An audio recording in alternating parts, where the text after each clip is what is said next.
What's up, everybody? It looks like we've got our attendees showing up, and we have a group of people in the chat. Very excited to see everyone there.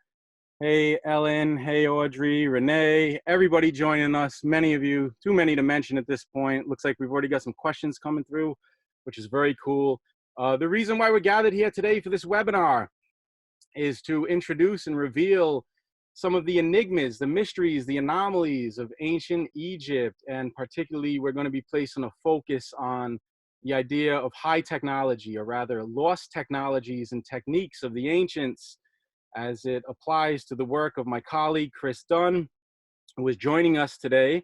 Very excited to have him here and to have him join us together. Chris Dunn and I are going to be embarking on a very exciting, incredible expedition this September. Adept Expeditions is hosting our Lost Technologies and Symbolism tour. Now, typically this time of year, I do my signature Esoteric Egypt tours, but a unique string of circumstances, particularly CPAC, brought Chris Dunn and I together. And while I was going to take this year off to take some time to work on writing my book, we decided that it would make sense for us to actually come together and craft a very unique theme by amalgamating the ideas of lost technology and symbolism. Now, when we talk about the enigmas of ancient Egypt, the enigmas are manyfold, there's many mysteries, but our focus today will be the lost technologies. And with respect to the symbolist aspect, that's actually twofold, because my experience comes from the symbolist interpretation of Schwaller de Lubitz. Obviously, as many of you know, I'm a student of John Anthony West.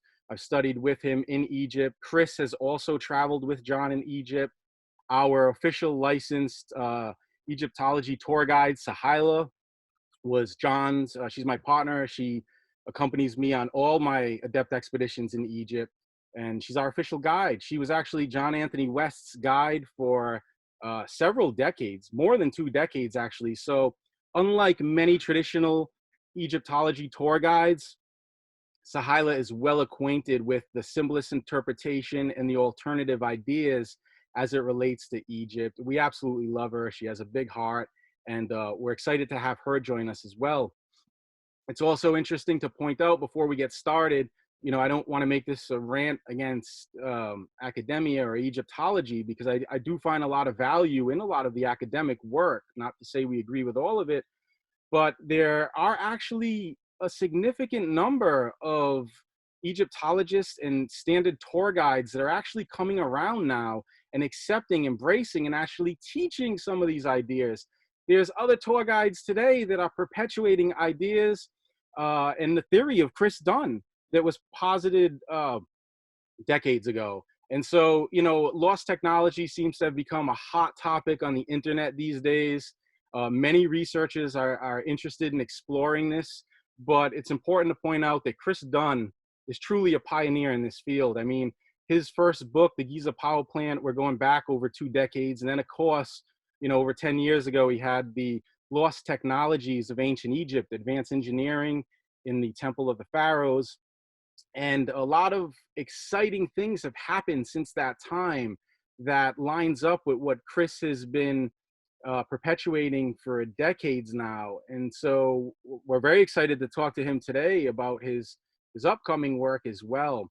When we talk about the symbolist stuff, it's twofold, because there's this concept of associated symbolism as it relates to lost technology, and Chris can speak a bit more about this in terms of some of the signatures by the, we'll talk more when we, for example, talk about the Gatton Brink's USO. I'm sure Chris will have a field day with that one. We'll talk about that a bit more later.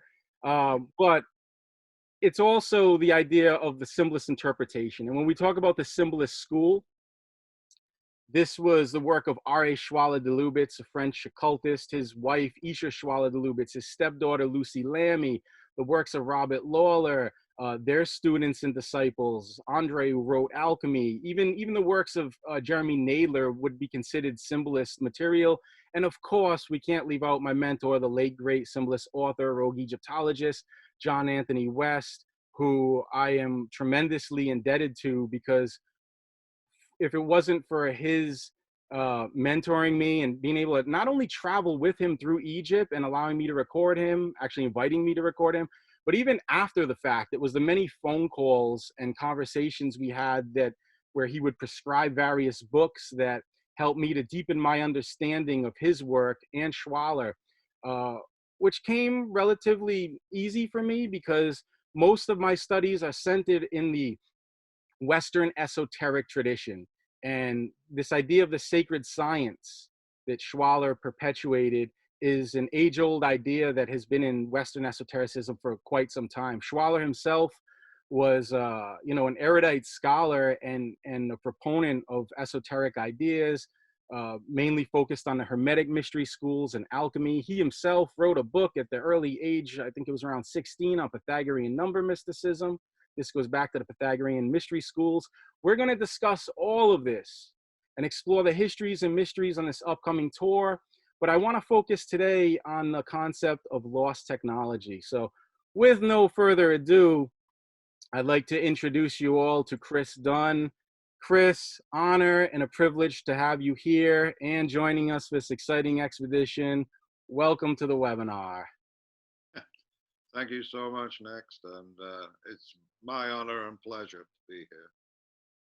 So, I think it's important that for context, Chris, if you could share with us a little bit, maybe for some members in the audience who may not be familiar with your work, what actually it was that guided you to your understanding. And just for a little bit of context from my end, Chris has over 49 years experience at many levels in, high technology with respect to that industry. I mean, Chris, you've done machining work, you're a tool maker, you're a programmer.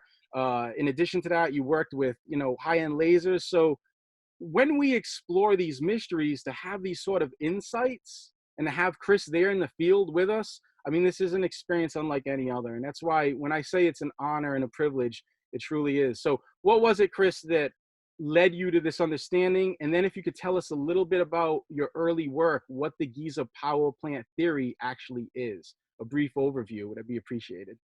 Brief overview. I'll try. No, my work in this field started in 1977. So I was inspired by Peter Tompkins' book, Secrets of the Great Pyramid. And it kind of resonated with me because of the work that he cited in the book by William Flinders Petrie. That's the one. And worth every penny. But also in the book there was a huge question mark because he cited the work of many other researchers, and it seemed that there was a general theme throughout the book that they questioned the tomb theory, and then they tried to find or explain the Great Pyramid by other means, whether it be a geodetic marker or a pump or an astronomical observatory or initiation chamber. All of these ideas were kind of put out there to explain an enigma after they had rejected the mainstream point of view. And so that inspired me, because one of the things that spoke to me in that book, because of my experience in manufacturing and precision manufacturing, the precision of the Great Pyramid was apparent to me reading William Flinders Petrie's work, and also Piazzi Smythe, who had explored the Great Pyramid in great detail. But the work of Petrie was important because I think for his time, his observations were revolutionary. And he was the father of British Egyptology. Mm-hmm. So before he kind of created the discipline of archaeological research in Egypt, there wasn't that much scientific discipline to it. And he was a surveyor by profession, and his father was an engineer, and so he had a background in precision and engineering at the same time. And that's probably what caused him to question the methods of the ancient Egyptians, particularly in their manufacturing of or cutting of very, very hard stone like granite, diorite, basalt, and other hard igneous rocks.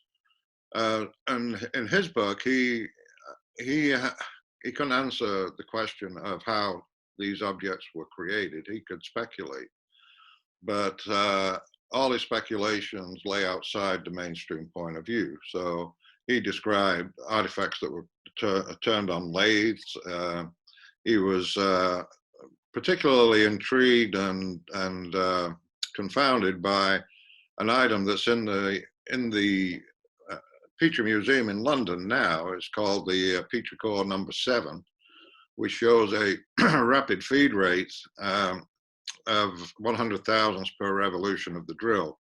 And so that spoke to me volumes in terms of the abilities of the ancient Egyptians or any previous culture, because now I think we are looking, even the Egyptians now are looking further back in their history to explain the artifacts that a lot of travelers to Egypt see. And a lot of those travelers are engineers.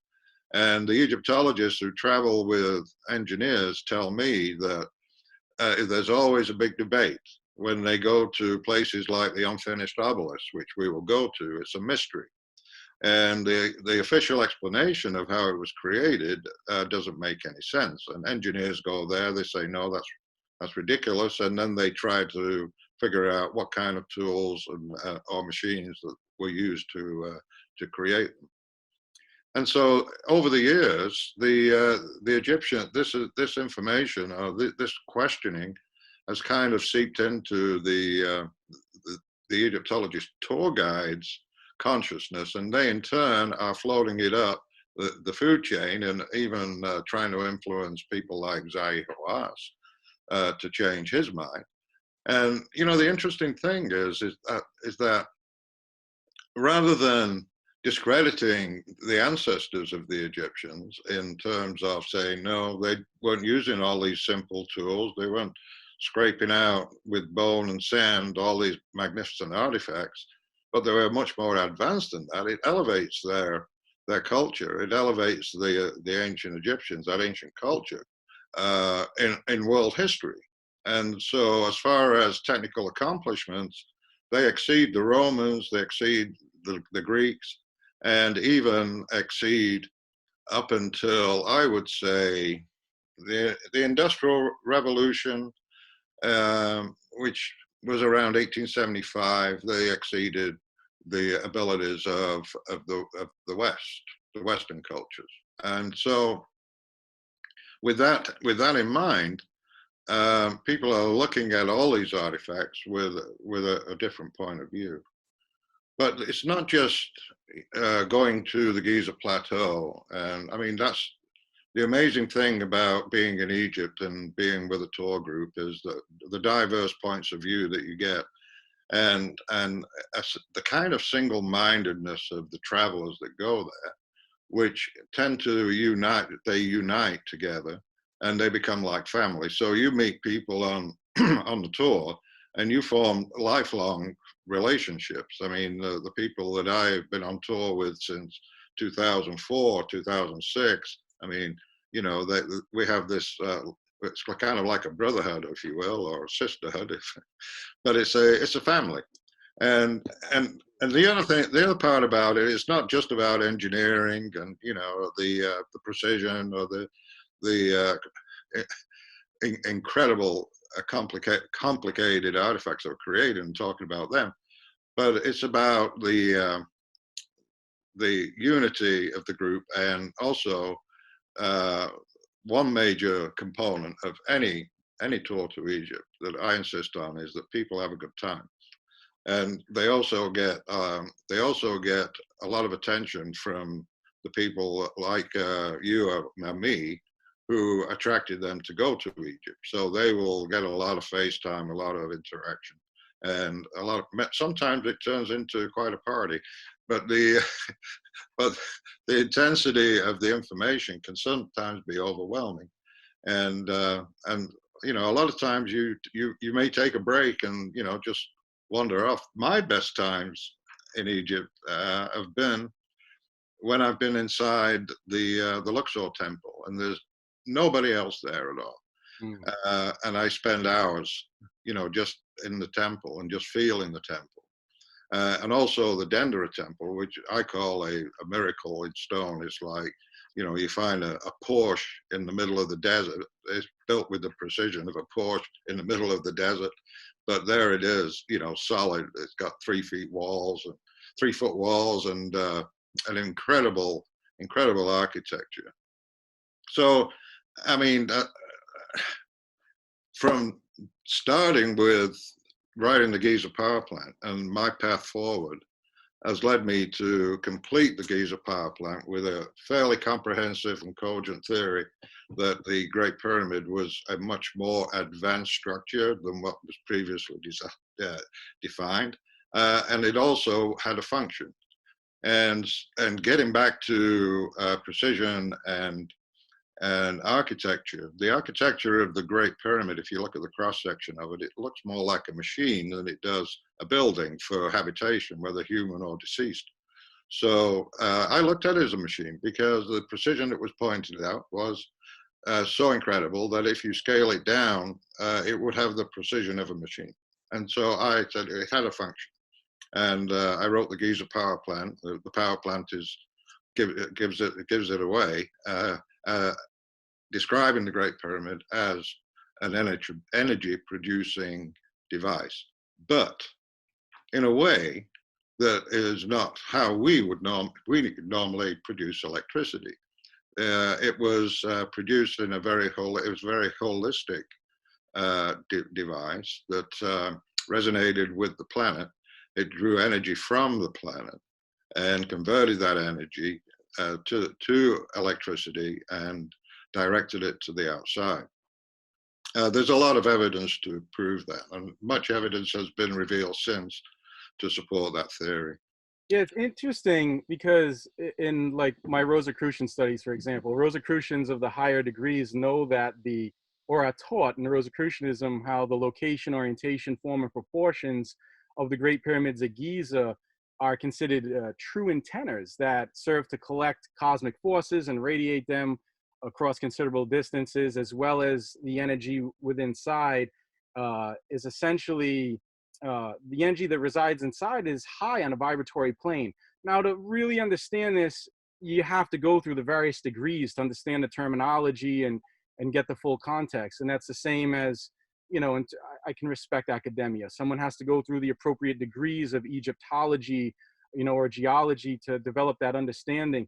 But it seems as though that also in some ways with respect to academia that presents maybe some roadblocks in terms of limiting the scope, right? I think there's an important call for the interdisciplinary approach, and that's where it's valuable to have a geologist like Robert Schoch or someone with, you know, nearly half a century of vast technological experience, such as yourself, you know, in the field.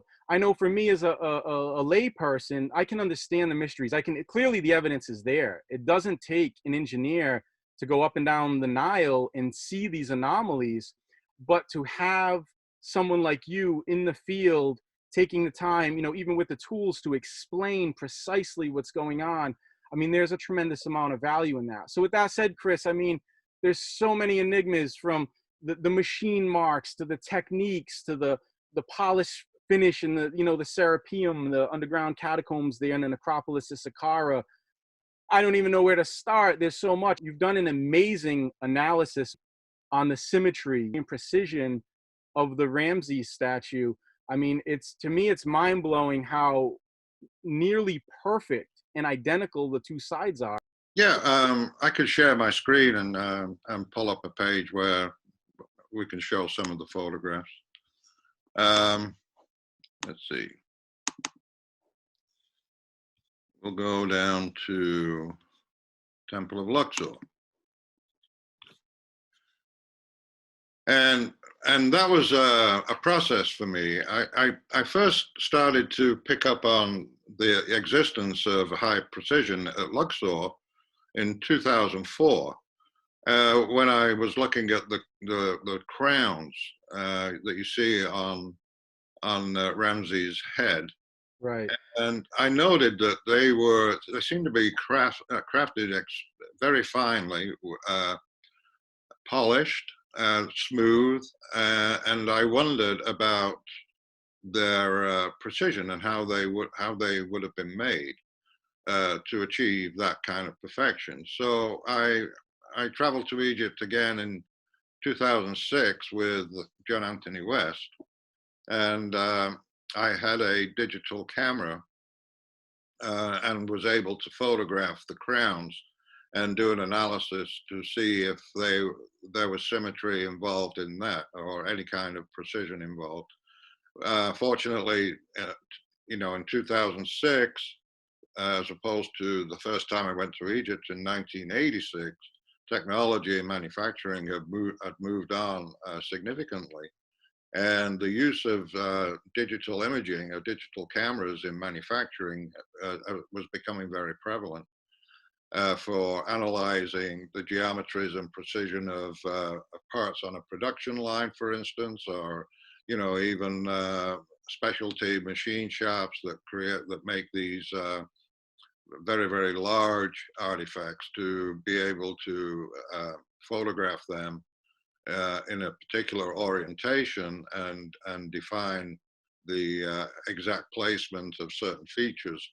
So knowing that, I had a CAD program and I imported images and was able to do an analysis and found that on the crowns there was a symmetry where if you just look at it from side to side from the front, you would find that they were exact matches. And the way I did that was I made a copy and a transparency of one, overlaid it on the other, and compared the right to the left.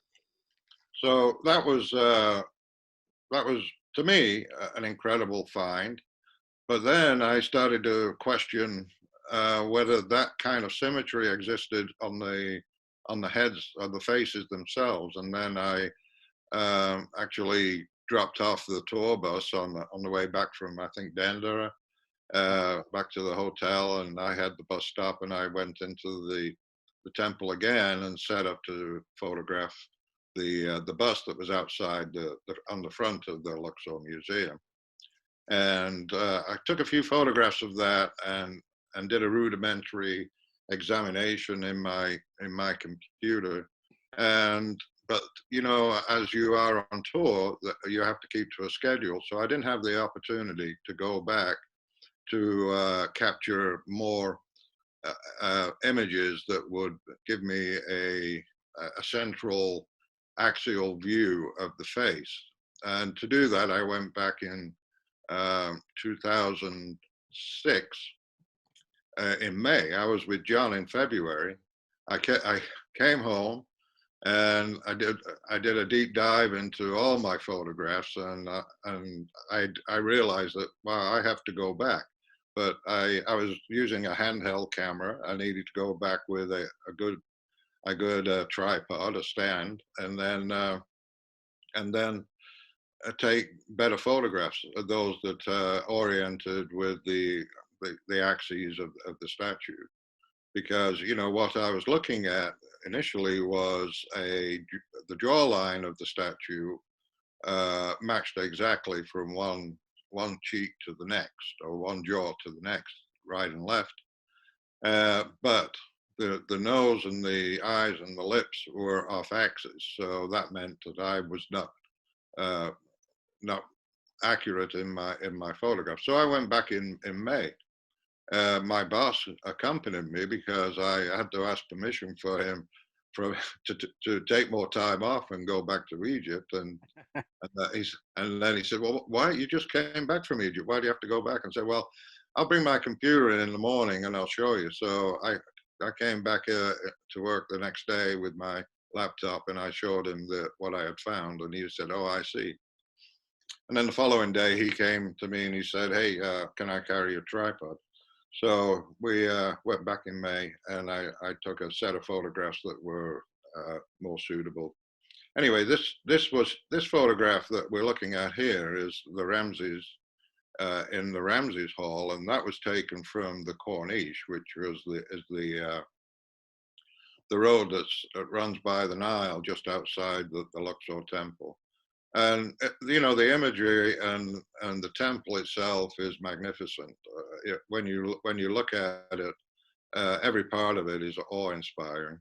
Massive columns, huge columns, statues 20, 30 feet high. Here are these are the crowns that I was talking about, and this is in the Ramses Hall, where they have what they call the walking statues. I mean, there's symbolism everywhere. You know, when you talk about the symbolism of the Ramses statues in the Ramses Hall, um, the symbolism involved in their crafting is very, very significant. And so I would say, you know, travelers that come with us will learn a lot, both from you and me, as far as ancient symbolism. And you know, speaking of symbolism, next we talked about this a little bit, but the symbolism is so important to civilization and the way we do things, how we gain understanding. It's like a single icon. Behind a single icon is many years of development and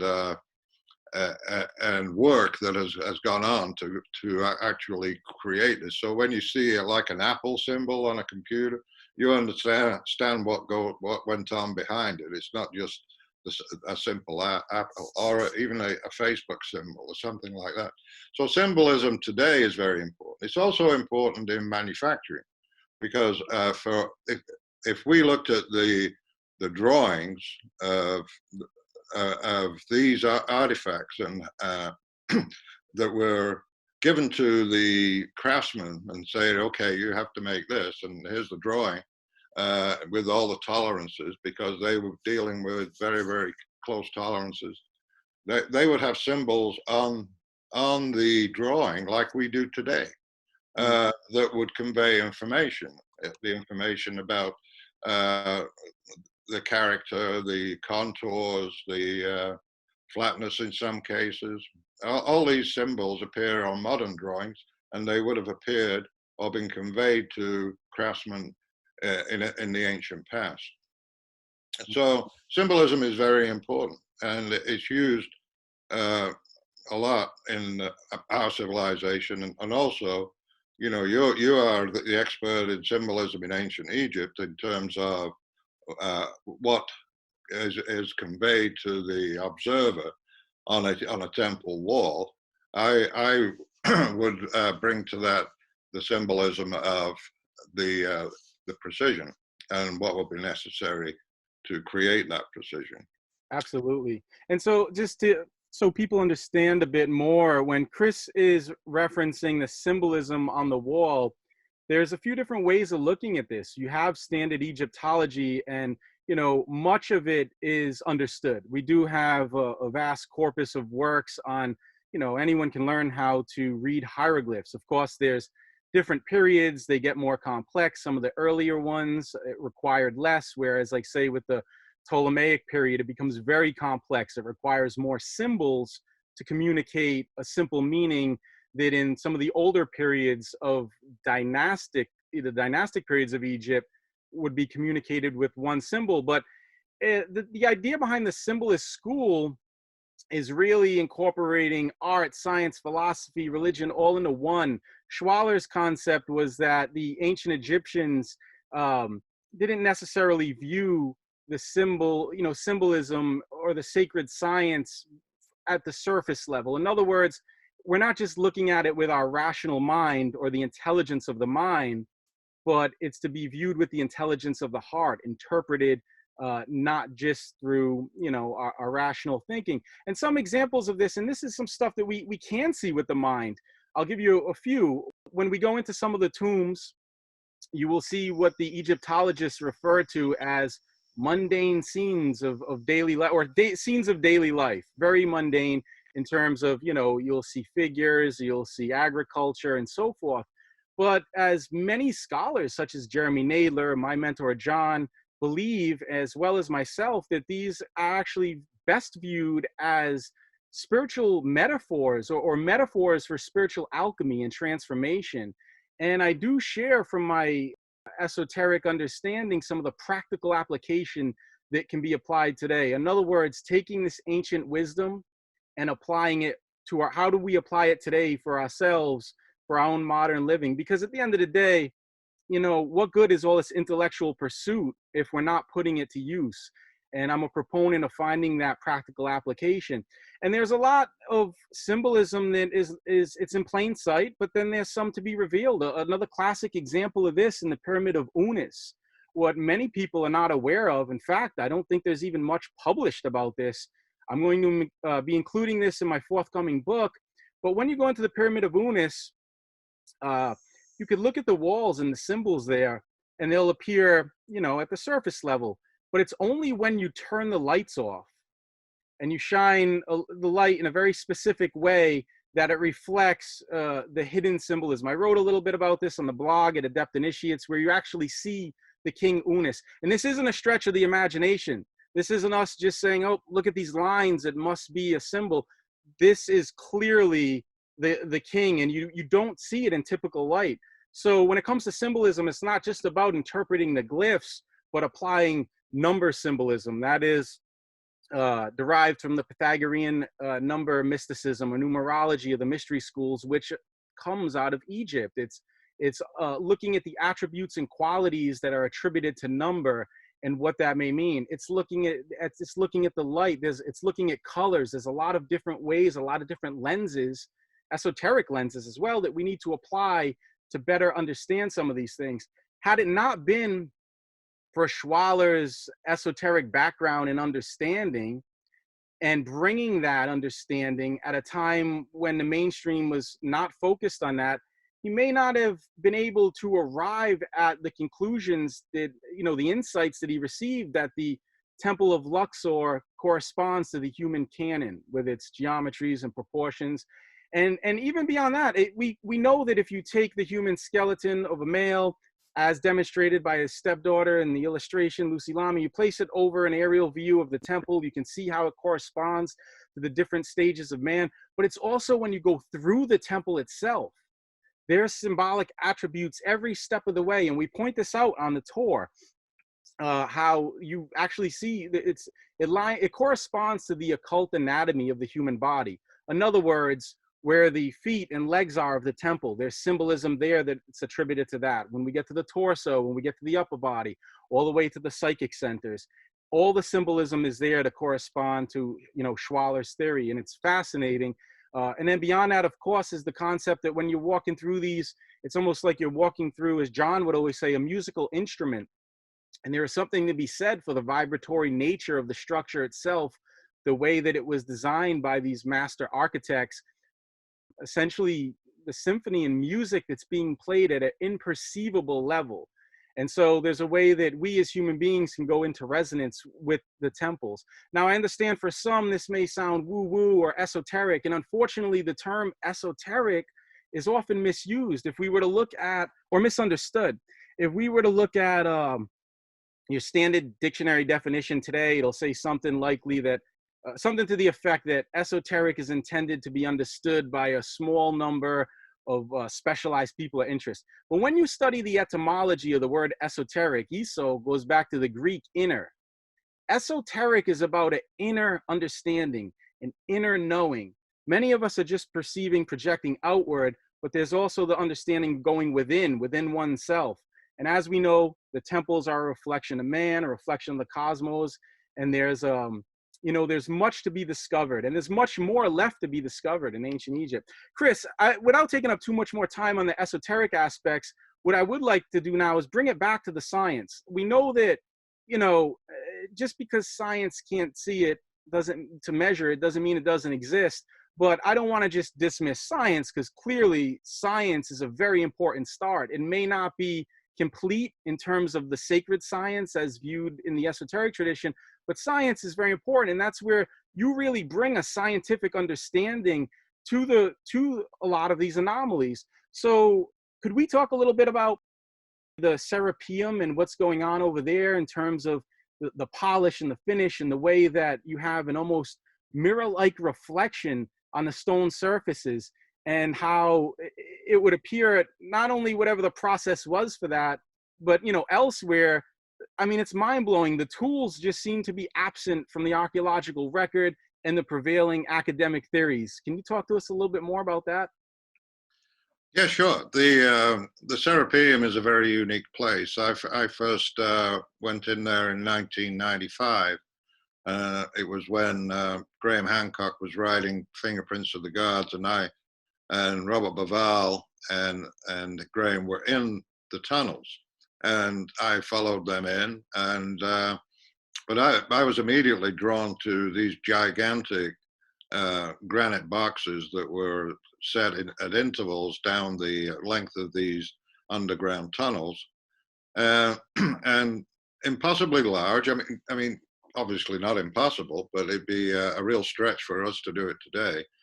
And I was able to use what we call a straight edge in engineering, but a precision one, and put it up against the side of a box. I was so amazed by the precision, the flatness of the box. I yelled to Robert, because he's a fellow engineer. I thought he would like to see it, and I yelled out for him, and the the producer said, "Quiet, we're filming." So, Robert, is that Robert, your colleague, Robert Walter? no, Robert Baval. Oh, Robert Babal. Yeah, Okay. he was down there. Okay. So Yeah, I Robert. didn't have the opportunity to show him, but that struck me. I went back in 1999, and I contacted a person who said he could get me in the Serapeum. It was closed to the public, Right. and he came back and says he wasn't able to get permission because the place is closed, uh, and it's dangerous.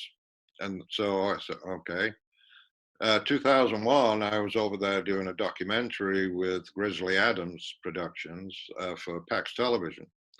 And the producer was able to convince Zahi Hawass to give us permission to go in the Serapeum, and also have some private time in the Great Pyramid. And of course, he wanted us to see his new discovery, the Workers' Village.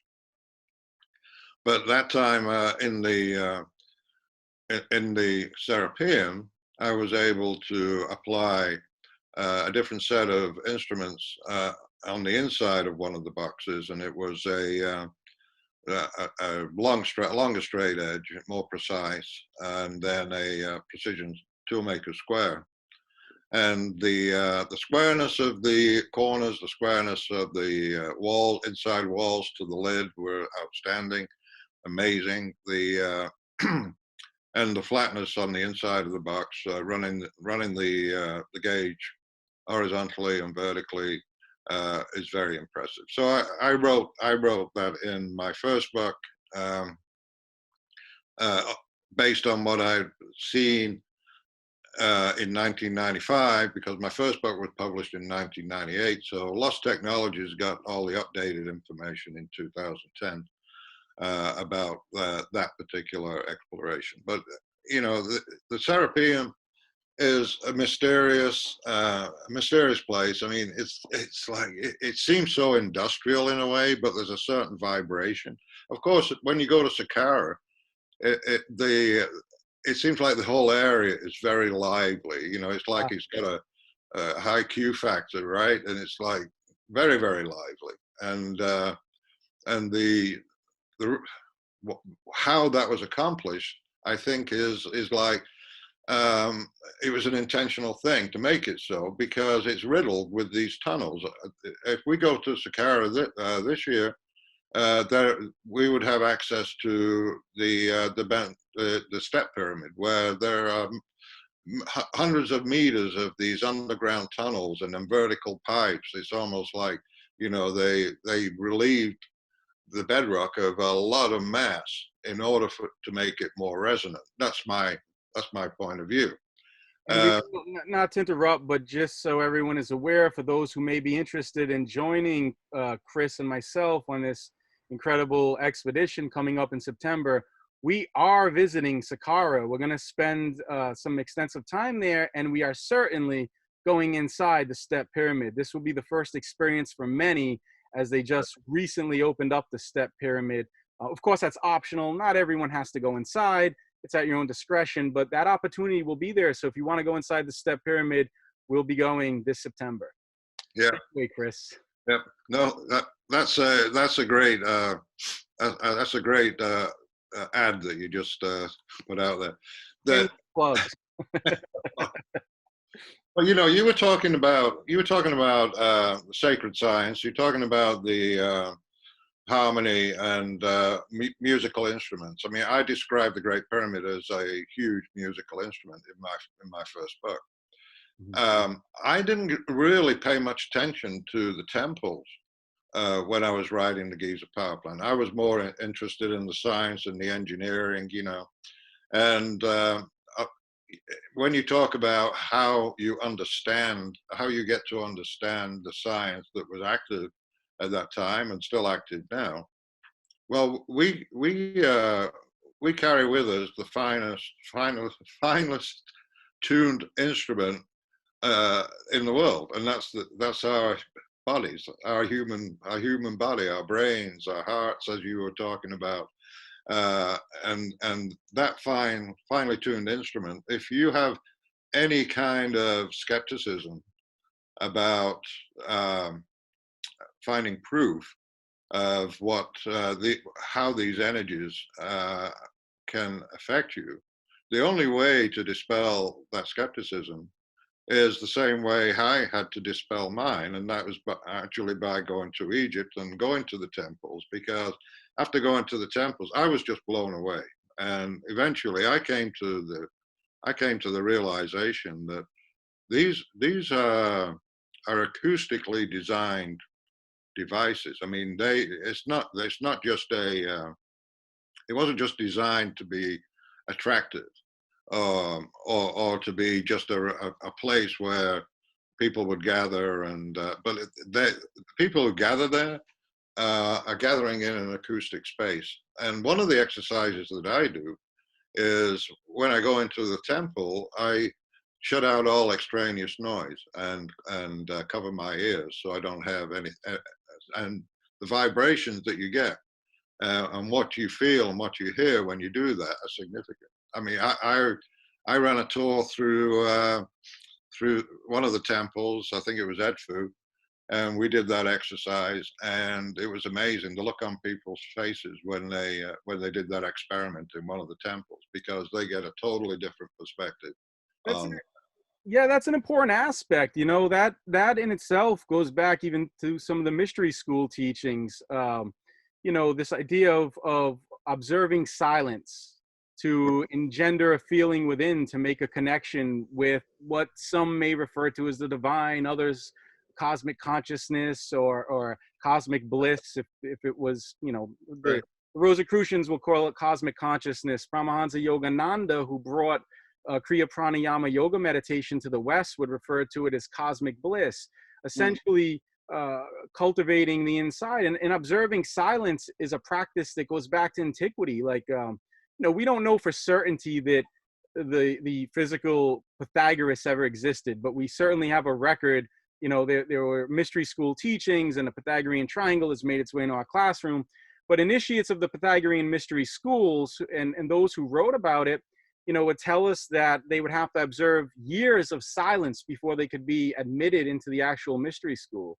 And so there's really something to be said for sensory deprivation as well, not only silence, but closing your eyes, closing your ears, going inside to really tune yourself with your surroundings. And that's something that the ancients, at least as far as I can view, seem to have had this understanding.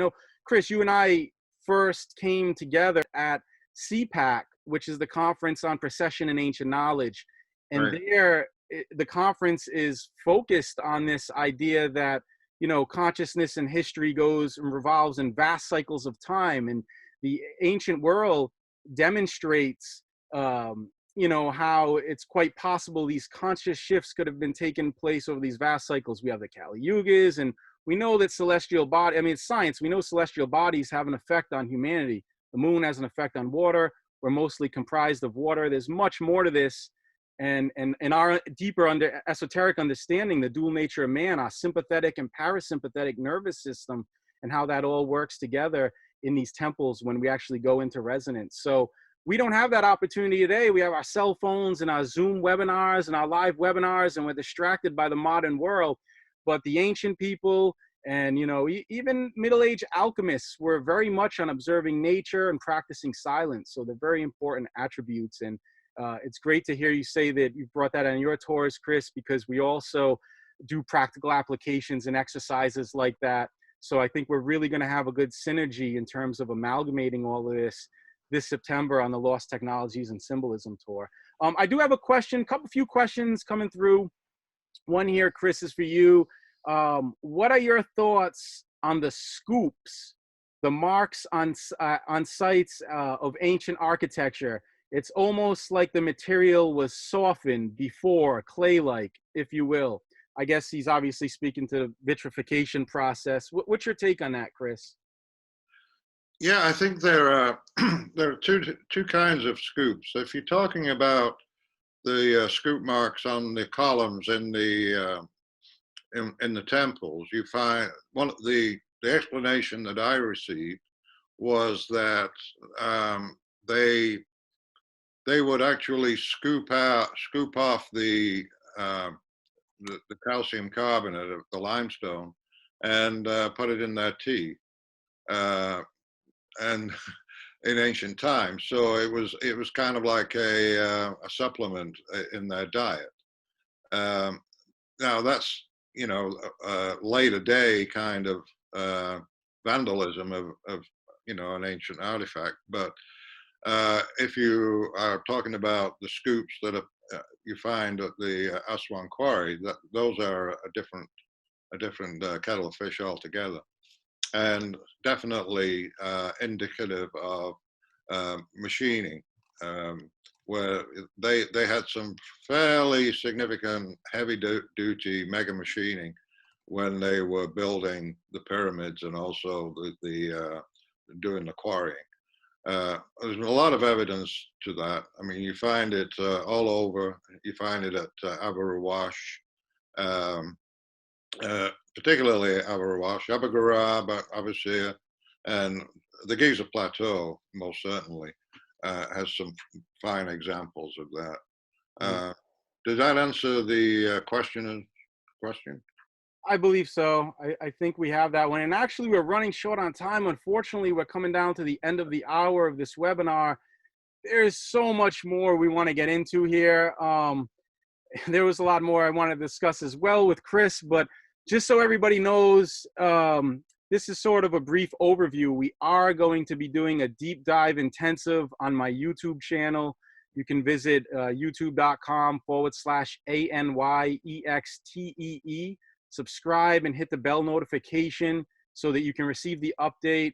I'm looking forward to doing a deep dive intensive with Chris, and perhaps maybe getting some of his colleagues like Robert Walter and Eric Wilson involved to talk a bit more about his forthcoming work now that the pyramid is revealing more secrets. And I believe you're working on a new book, right, Chris? Yeah. Every day. Every day. And so this is going to be a very exciting trip. The tour, again, we want to invite everyone to join us. If anyone has any questions about the tour, we could take those now. We're only going to have a few minutes here. But again, it's taking place this September. It's going to be September 17th to the 29th in Egypt, a full 13-day excursion. We're going to have private access inside the Great Pyramid, all 3 chambers. Of course, we'll explore, we'll experiment. In addition to that, we set things off with a private visit inside the Sphinx enclosure. You'll be up close between the paws of the Sphinx to watch the sunrise. It's always an amazing experience. as Chris mentioned, these journeys tend to, it's almost like traveling with a little family, and many relationships are formed. I know I've developed many friends who feel like family, extended family members to me at this stage from our travels. And you can go on the site on adeptexpeditions.com and look at the reviews page. And these are all real people who have been with us before.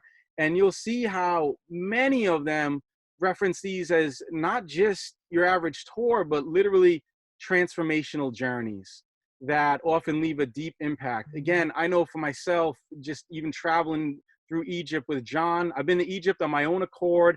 I went there on my own, but then I also, went with group study tours, completely different experience. And, I wouldn't be here today, perhaps, if it wasn't for my experiences with John Anthony West and the way that that deeply affected me. It echoes with me today. It just set the fire and the passion off in me to want to explore the sacred science. I've taken that work to Mexico, and I'm continuing to do that work in the Yucatan among the Maya. There'll be a lot more in my forthcoming book about that. But if you want to learn more about how to join us for the Lost Technologies and Symbolism tour that's taking place this September with Chris Dunn and myself, this is going to be an exciting expedition. Visit adeptexpeditions.com. You can reserve your spot. It's a $1,000 deposit to reserve your spot today. We are about almost halfway there. There are limited spaces, so it's filling up pretty fast. I anticipate it selling out over the course of the next perhaps few months. And yeah, so if you're interested in joining us or have any more questions, I think we can take a few more questions. Actually, there's another one here coming through for you, Chris. Let me, oh, nope, that disappeared. It looks like it's it for the tour. And there are a bit more. I'll try to come back into the chat room and answer a few more, but we are extending our duration for the webinar. So again, just stay tuned for the upcoming deep dive with Chris Dunn on YouTube. And if you'd like to join Chris and I in the field for a content-rich, vibrant experience in the field, hands-on experience in Egypt, visit adeptexpeditions.com, ADEPT expeditions.com, and you can learn more. All the details are there. And of course, if you ever have any questions, you can feel free to message me on Facebook or shoot us an email. Use the contact form at the website, and we'll be happy to answer all your questions. Chris, is there anything else you would like to add before we close out? Yes, just one thing. I'd like to point out that typically when travelers come to Egypt, they have a Western face. And when they leave, they have an Egyptian face, which is generally smiling with eyes glowing. I've seen that so many times where people just are transformed. It's amazing. Yeah, it's like John would say, you can read about it, you look at pictures, but there's truly nothing like the actual experience, the experiential aspect of being there. And again, if you have any reservations at all or any questions, don't hesitate to reach out and ask. I'll be happy to answer all the questions you may have. And we already have a pretty awesome group coming together. We have some stonemasons. We have some serious esoteric symbolists joining the group. It's going to be a really good synergy. I know with the majority, pretty much all of my tours, they always come together and we go together. It really does, like Chris was saying, it feels like a little family. And we learn ourselves. I learn from the people who come on the tours and just the exchange of ideas. It's not like it's all just Chris and I and Sahila sharing her insights and dictating to you the whole way. It really becomes an ongoing conversation with all of us. You will undoubtedly receive educational value, that you wouldn't really get from any other tour. This is not your standard tour of Egypt. This is not your typical spectator tour. You're going to get the history and the mysteries and a deep, intensive study specifically focusing on the lost technologies, symbolism, and the sacred science of ancient Egypt. So we hope to see you in September. This is NEXT signing out. Chris Dunn, adeptexpeditions.com. And you can always go over to Giza Power to learn more about Chris's work. Thanks for joining, everybody.